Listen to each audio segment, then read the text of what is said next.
Oke, yang kedua itu adalah untuk mendefinisikan variabel dan operasi dasar pada GNU Oktav. Nah, sebelum kita mendefinisikan variabel, ada beberapa hal yang perlu kalian perhatikan. Yang pertama itu perintah-perintah di Oktav itu bersifat case sensitif, artinya perbedaan huruf besar dan kecil itu berpengaruh. Jadi sin dengan semuanya kecil dan sin dengan S-nya besar itu berbeda artinya. Oke, yang kedua, penulisan komentar dapat ditulis menggunakan awalan tanda persen atau tanda pagar. Jadi kalau misalkan ini nanti ada skrip, terus kalian ingin menambahkan penjelasan. Nah, kalian bisa gunakan tanda persen dan tanda pagar di awal penjelasan tersebut. Yang ketiga, terdapat fungsi built-in. Fungsi built-in ini fungsi-fungsi yang sudah tertanam dalam Oktav, sudah dibawa Oktav. Misalkan seperti sin. Nah, sin itu salah satu fungsi built-in di Oktav. Atau cos, tan, eksponen, dan lainnya. Oke. Hal-hal yang perlu diperhatikan untuk mendefinisikan suatu variabel itu yang pertama, lazimnya suatu variabel itu dimulai dengan huruf kapital atau enggak. Jadi normalnya itu dimulai dengan huruf, bisa kapital, bisa tidak. Yang kedua, karakter yang diperbolehkan itu ada huruf dari A sampai Z, semuanya bisa. Terus angka 0 sampai 9. Terus ada garis bawah juga bisa, tapi tidak di awal. Kalau di awal lazimnya itu pakai huruf. Nanti di belakangnya bisa ada tambahan angka maupun ada tambahan garis bawah. Nah, selain ini, kalian untuk mendefinisikan variabel itu tidak boleh pakai spasi. Jadi tidak boleh terputus. Misalkan S spasi B, itu tidak boleh. Atau pakai tanda koma, tidak boleh juga. Titik tidak boleh juga, dan operator dasar seperti kali, bagi, kurang, ya itu nggak bisa. Dan sebaiknya yang terakhir itu nama variabel itu tidak boleh sama dengan fungsi built-in yang tersedia. Oke. Untuk contohnya, mari kita kembali ke Oktav ya.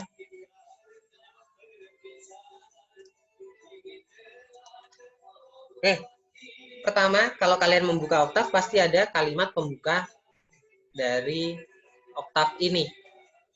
Untuk menghapus kalimat pembuka ini, kalian bisa menggunakan perintah CLC. CLC itu perintah untuk menghapus command window. Jadi nanti jika kalian ingin menghapus command window, itu kalian bisa gunakan perintah CLC. Untuk menjalankannya, kalian bisa klik enter. Nah, sudah hilang. Nah, misalkan kalau kalian pengen memberi komentar, tadi kan ada pemberian komentar. Jadi kalau kalian ingin memberikan komentar, kalian bisa kasih awalan tanda persen atau tanda pagar. Misalkan persen. Nah, pendefinisian variabel. Nah, nanti ini bakal tidak terbaca oleh sistem Oktav-nya. Jadi tidak ada keluaran apapun. Ini hanya bersifat sebagai komentar. Nah, yang pertama misalkan kalau kita definisikan A sama dengan 2. Nah, A sama dengan 2 di sini akan muncul nih, di sini A sama dengan 2. Dan tersimpannya ini ada di workspace. Di sebelah kiri ini workspace. Namanya A, value-nya 2. Oke, nanti disimpannya di sini. Nah, kalau kalian ingin mencetak variabel itu hanya di workspace, tapi tidak dimunculkan di command window, ini kalian bisa gunakan tanda titik koma. Misalkan, kalau B itu sama dengan 3, kalian tidak pengen munculin seperti ini nih, A sama dengan 2. Nah, kalian bisa pakai tanda titik koma. Nah, dia tidak muncul di sini B sama dengan 3, namun dia tetap tersimpan di workspace. Nah, ini B sama dengan 3. Oke. Setelah itu, misalkan lagi M2. M2 sama dengan 4. Bisa kan ya? Karena awalnya huruf diikuti dengan angka. Nah, M2 sama dengan 4. Di sini M2 sama dengan 4. Nah, bagaimana jika dibalik 2M? Apakah bisa? 2M sama dengan 5. Ya, tidak bisa ya, karena dia diawali dengan angka. Jadi dia nggak bisa 2M sama dengan 5, itu nggak bisa. Kalian harus mulai dari huruf dulu. Nah, selain itu, misalkan kalau kalian pengen bikin variabel dengan underscore atau garis bawah, ya bisa. M underscore 2 sama dengan 5, misalkan. Ini juga bisa. M underscore 2 sama dengan 5. Di workspace juga bakal tersimpan. M underscore 2 sama dengan 5. Oke ya. Sekarang kita hapus lagi.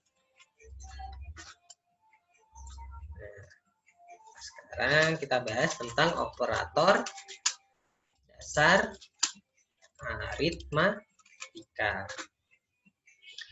Nah, untuk operator dasar aritmatika sendiri ini seperti hal yang sudah kalian pelajari ya, tanda-tandanya itu plus ya, pakai plus, kali pakai tanda bintang ya.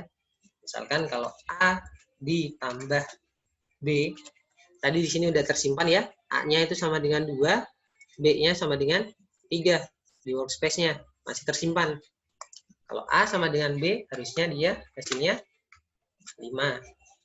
Kalau A kali B,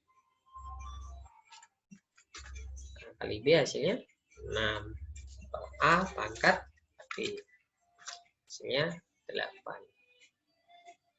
Oke. Nah, sekarang kalau kalian ingin untuk menghapus workspace, kalian bisa gunakan perintah clear. Clear ini digunakan untuk menghapus workspace. Nah, kalau kalian enter, nanti workspace-nya bakal hilang. Kalau kalian gunakan lagi A plus B ini, A plus B, nah, nanti nggak ada. A itu nggak terdefinisi karena workspace-nya sudah hilang. Kalian harus definisikan ulang. Oke. Kita hapus lagi ya.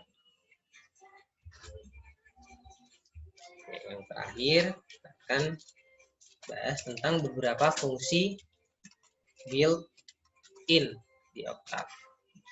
Nah, fungsi built-in ini bisa kalian cek menggunakan help. Ya, help, terus nama fungsi yang kalian cari, misalkan fungsi sin, help sin. Nah, nanti bakal dijelasin kalau sin itu merupakan fungsi built-in. Dan ini contoh masukannya, sin dalam kurung X. Jadi kalau kalian pengen mencari sin 2, jadi kalian tulis saja sin dalam kurung 2. Sin dalam kurung 2 itu 0,909. Sama juga kalau cos, misalkan cos 2 minus 0,4. Atau beberapa angka-angka yang sudah ada, yang sudah terdefinisikan, misalkan pi. Tinggal kalian tulis saja PI. Nah, nanti pi sudah terdefinisi yaitu 3,1416. Nah, kalian jangan gunakan pi ini sebagai nama variabel lagi, oke? Atau kalian bisa misalkan bilangan Nah, 2,718. Lain sin, cos, ada eksponen, misalkan eksponen 2 sama dengan 7,38. Nah, beberapa fungsi lain seperti round itu untuk membulatkan. Jadi misalkan kalau round 3,4, jadi hasilnya 3, oke. Kalau round 3,6 hasilnya 4, oke. Oke, sekian untuk pembahasan ini. Nanti akan dilanjutkan untuk pembahasan penyusunan vektor dan matriks.